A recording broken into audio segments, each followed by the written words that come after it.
Assalamualaikum warahmatullahi wabarakatuh. Halo pemirsa setia Sultan TV dimanapun Anda berada. Kembali lagi bersama saya Raudul Rida dalam dialog bincang hari ini. Pemirsa, pada tanggal 19 Maret 2024 lalu, rancangan peraturan daerah atau Raperda Pemajuan Kebudayaan disahkan menjadi peraturan daerah atau Perda oleh Dewan Perwakilan Rakyat Daerah Provinsi Banten.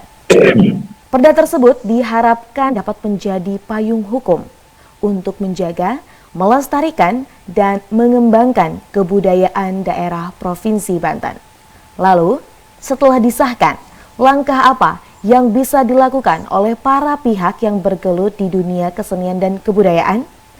Saat ini sudah hadir bersama kita melalui ruang virtual Zoom narasumber kita Bapak Indra Kusuma yang juga merupakan pegiat seni di Provinsi Banten.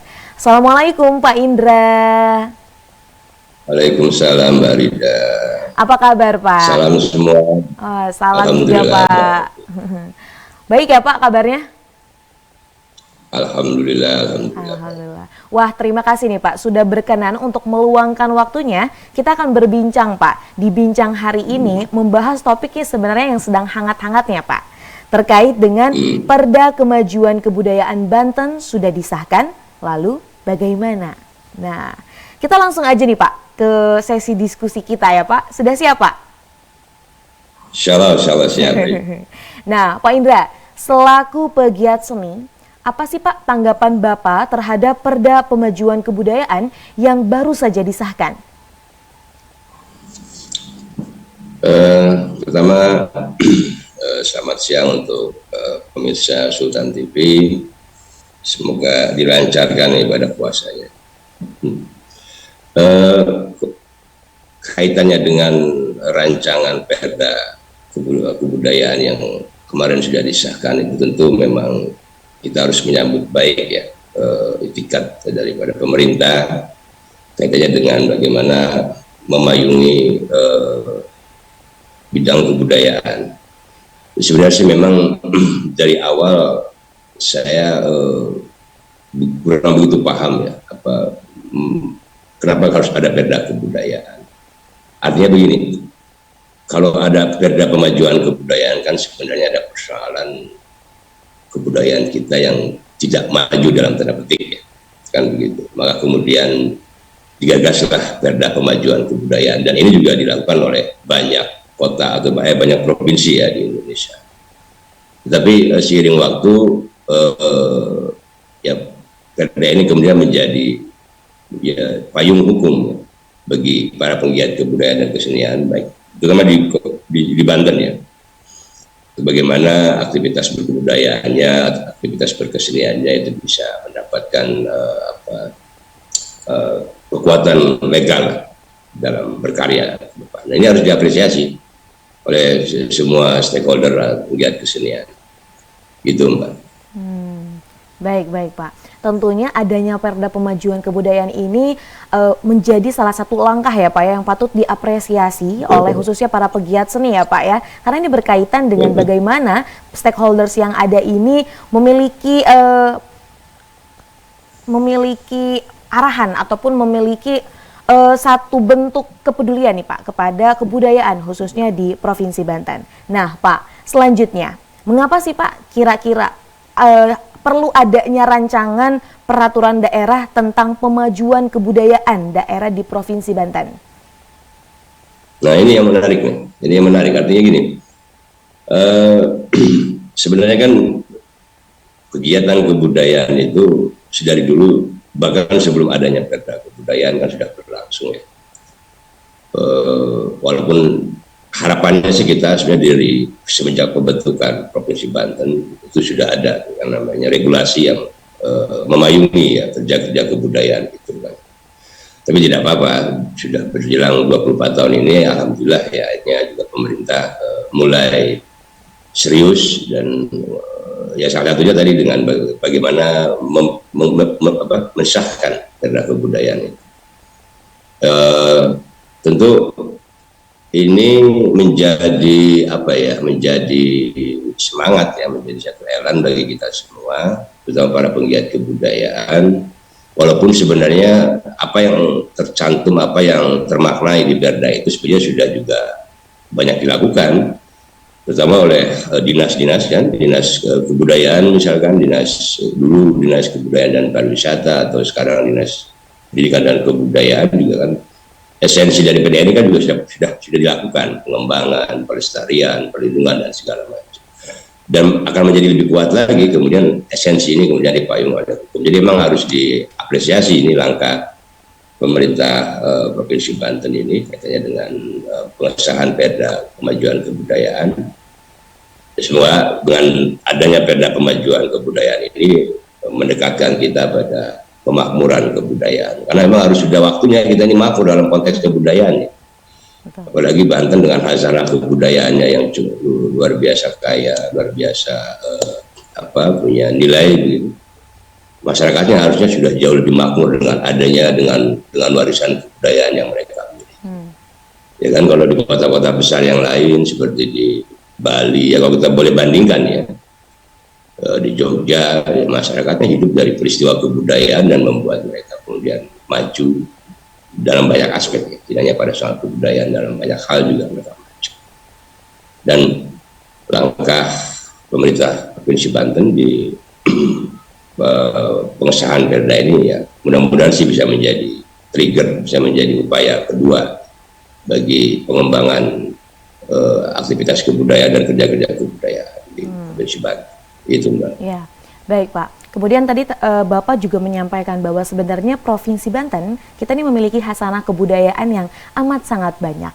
Nah Pak, kita berkaitan dengan hal tersebut, kiranya apa saja sih Pak potensi yang memang dimiliki oleh Provinsi Banten berkaitan dengan kebudayaan?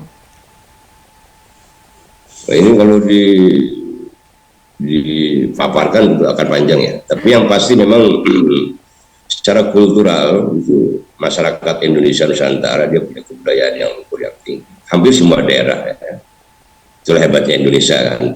Tidak hanya Banten tapi daerah yang lain. Ya, Banten tentu kita tahulah dalam kesejarahan Banten pernah menjadi satu pusat kebudayaan yang luhur, pelabuhan yang besar.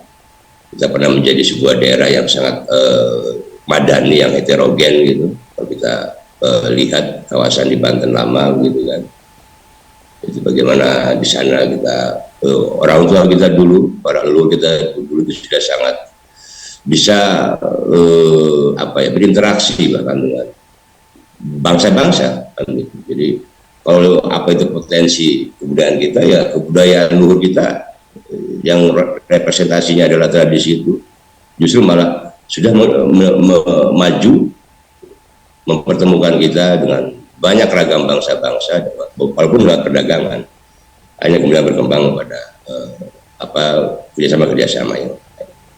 Sisi lain tradisi yang diwariskan luar biasa lah. Hampir setiap daerah di Banten, ya, mau di Cilegon, mau di Pandeglang, mau di Lebak, di Serang, itu kalau kita inventaris itu luar biasa sekali. Ya, jadi cukup kaya lah, bahkan sangat kaya ya.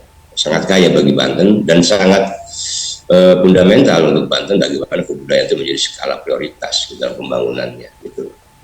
Ya, untuk mendampingi pembangunan infrastruktur, pembangunan ekonomi dan lain-lain. Jadi penting pembangunan kebudayaan itu benar menjadi prioritas. Apalagi kebudayaan kan sebenarnya menjadi urusan wajib pemerintah ya.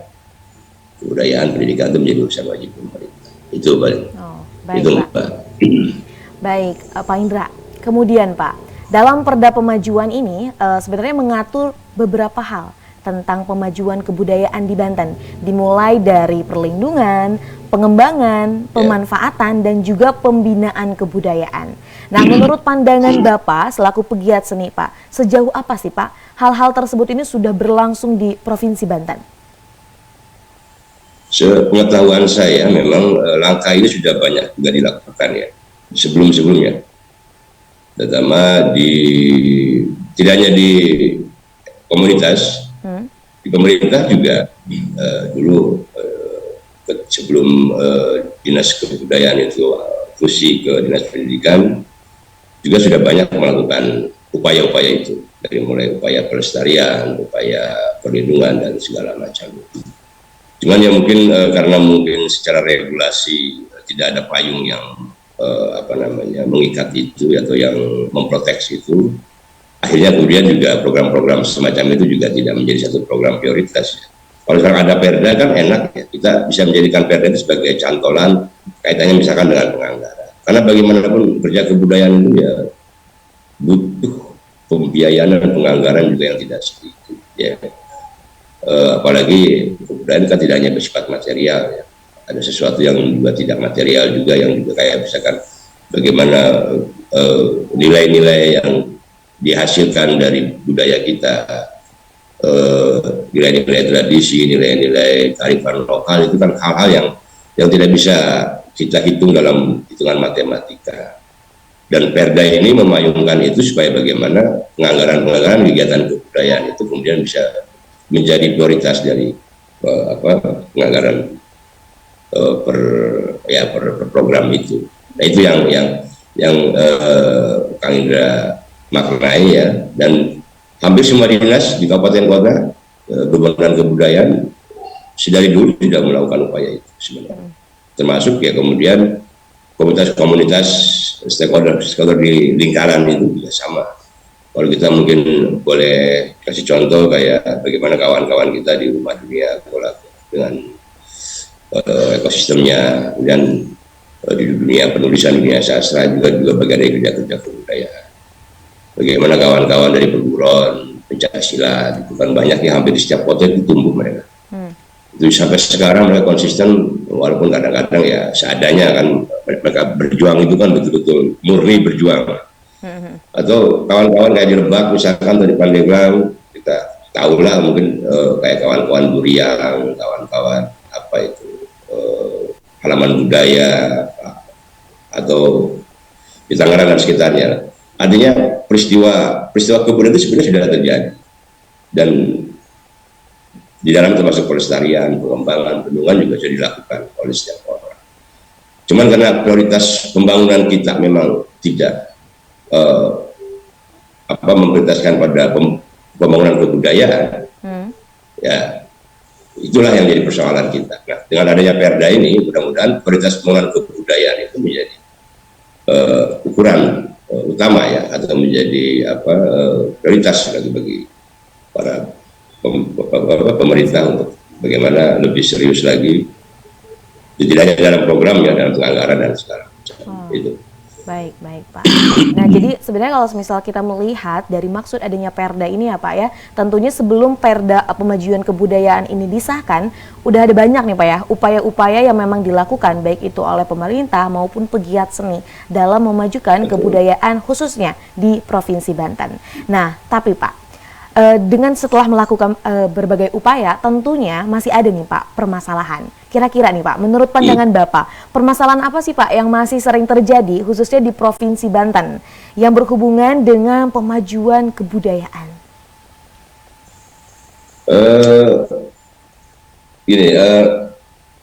Yang mendasar ya dari semangat atau moral lah. Sebenarnya kalau perda kan hanya regulasi, hanya material saja. Tapi yang paling penting itu moral dari perda pemajuan kebudayaan ini, karena itu yang paling esensial bagi saya.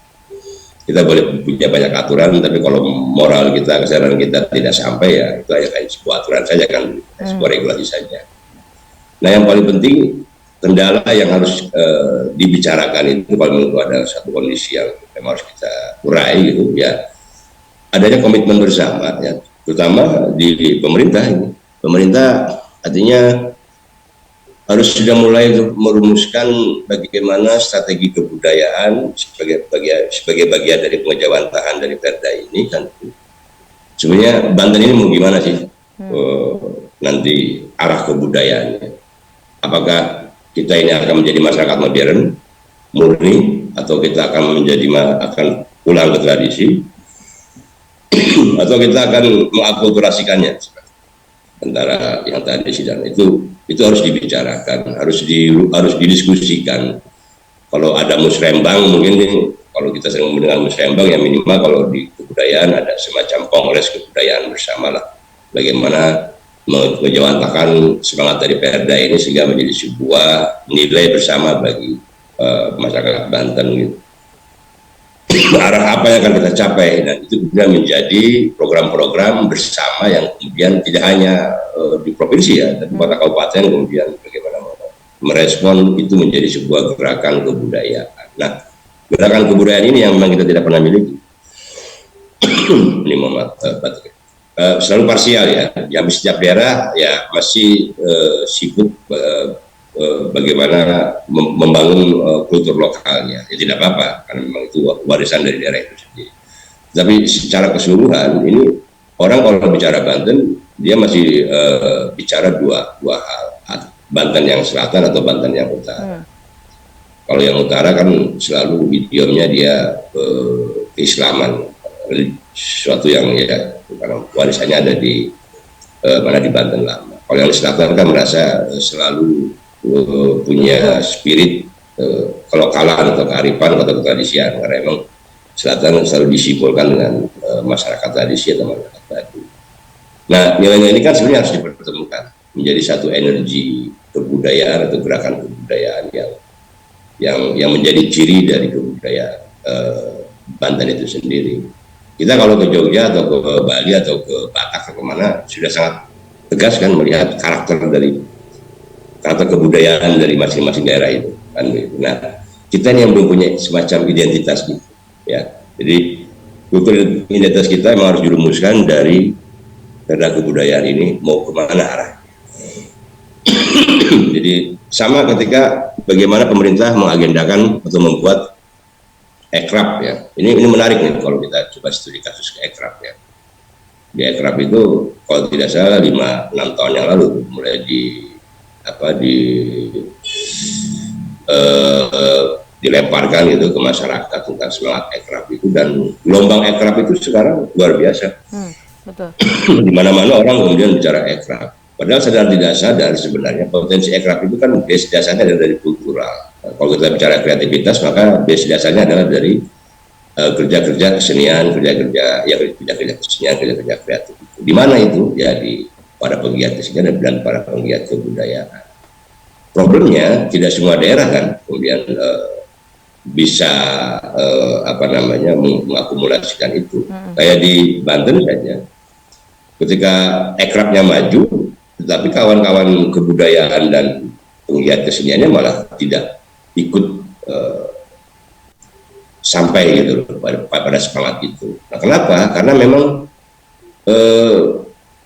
kita selalu lupa bahwa dalam konteks pemajuan kebudayaan ataupun kebudayaan ini, ya seniman penggiat kebudayaan memang harus punya ruang yang sama, gitu.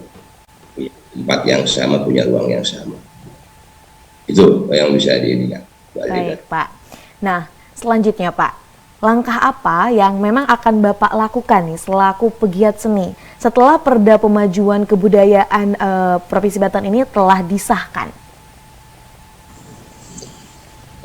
Sebagai pegiat seni memang ya berkesenian itu yang paling penting. Tapi bagi saya, saran saya kepada pemerintah ya selepas ini Perda disahkan kemarin, pertama yang harus didorong adalah sosialisasi ya. Ya, betul. Itu penting sekali. Jadi bagaimana Perda ini bisa tersampaikan tidak hanya material dari Perda itu, tapi juga spirit dari Perda itu. Pertama ke daerah-daerah. Di seniman, budayawan semua sudah punya kekuatan regulasi atau payung hukum dalam aktivitas atau kerja-kerja kebudayaannya. Terus yang kedua memang yang harus didorong itu adalah dibangunnya tadi dapur-dapur kebudayaan. Kalau dalam bahasa saya dapur-dapur kebudayaan ya, salah satunya adalah adanya taman budaya. Itu penting sekali. Taman budaya itu sebagai kawah atau sebagai ruang bagi semua penggiat kebudayaan dan kesenian untuk kemudian bertukar ide, bertukar gagasan. Kalau kawan-kawan berupa ya dia berpameran, kalau kawan-kawan sastra mungkin mementaskan karya-karyanya gitu. Kawan-kawan pertunjukan juga sama. Kemudian anggaran ini juga harus jadi prioritas bagi pemerintah. Bagi tadi itu saya bilang penganggaran kebudayaan itu tidak sedikit juga. Makanya ini moral pemerintah betul-betul harus kita dorong dengan adanya perda kebudayaan ini, termasuk pada penganggarannya. Jadi kegiatan-kegiatan itu harus betul-betul masif disupport oleh kekuatan anggaran itu, ya. Nah berikutnya apa ya? Syukur-syukur sih dinas kebudayaan kita punya, gitu. Jadi benar-benar berdiri sendiri. Jadi biar fokus, gitu. Kayak di Sulawesi Tengah itu ada dinas kebudayaan, di Bali juga masih dinas kebudayaan. Jadi tidak berafiliasi dengan dinas yang lain. Kalau di kita kan masih dinas pendidikan dan kebudayaan. Iya, betul. Syukur-syukur dinas kebudayaan ini juga dari Perda ini syukur-syukur juga kemudian mendorong juga lahirnya dinas kebudayaan yang betul-betul memang dia ngurusi kebudayaan, ngurusi kebudayaan secara utuh lagi. Iya. Nah itu paling yang harus didorong ya. Dan langkah ya. Kalau kita sih para penggiat seni memang atau penggiat kebudayaan sedari dulu ada dan tidak adanya perda ini diopeni ataupun tidak diopeni oleh pemerintah ya tetap berkarya. Tetap berkarya ya Pak ya.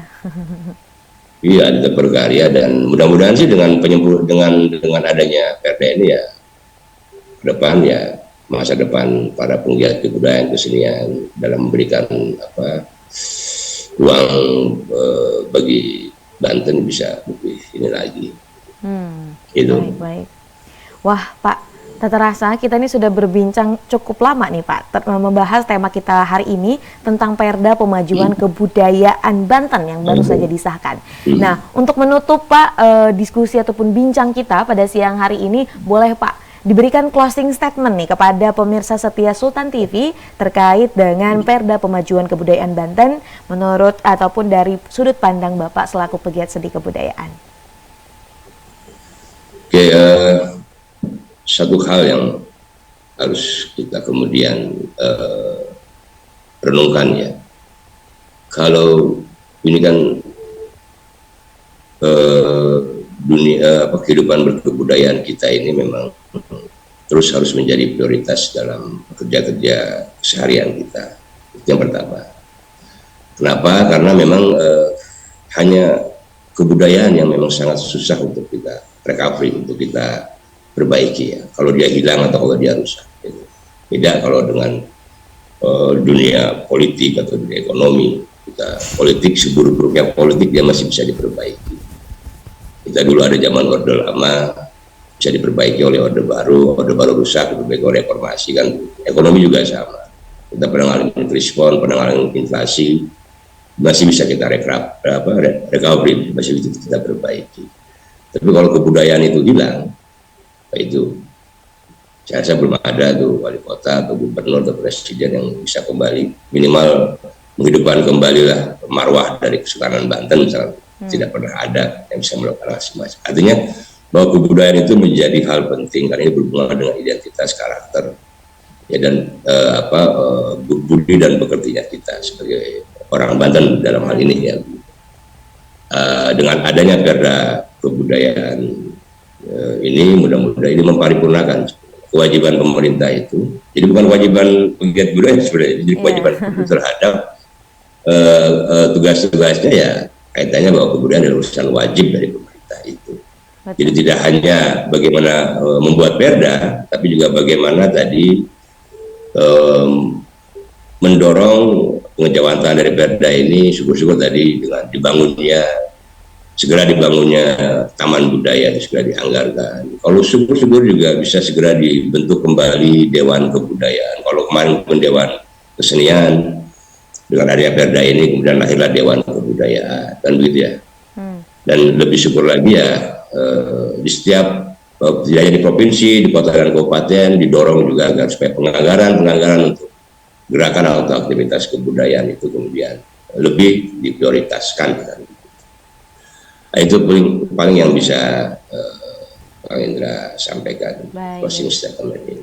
Baik Pak Indra, terima kasih. Tentunya kalau boleh saya sedikit menyimpulkan, dengan adanya Perda Pemajuan Kebudayaan ini bukan hanya sekadar disahkan ya Pak ya, perlu ada andil pemerintah dan juga seluruh pihak nanti yang memang terlibat di dalamnya untuk bagaimana mengupayakan hal-hal yang memang sudah ada ditetapkan dalam Perda Pemajuan Kebudayaan di Banten.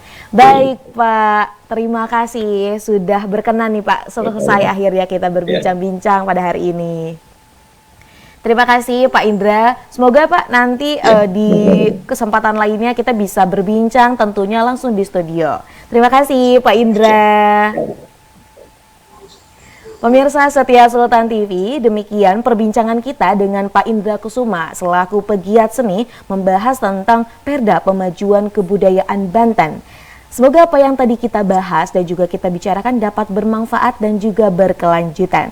Terima kasih telah bersama kami di Bincang hari ini. Saya, Rodlo Rida, dan juga kru yang bertugas pada hari ini mengucapkan terima kasih, pamit undur diri. Sampai jumpa. Wassalamualaikum warahmatullahi wabarakatuh.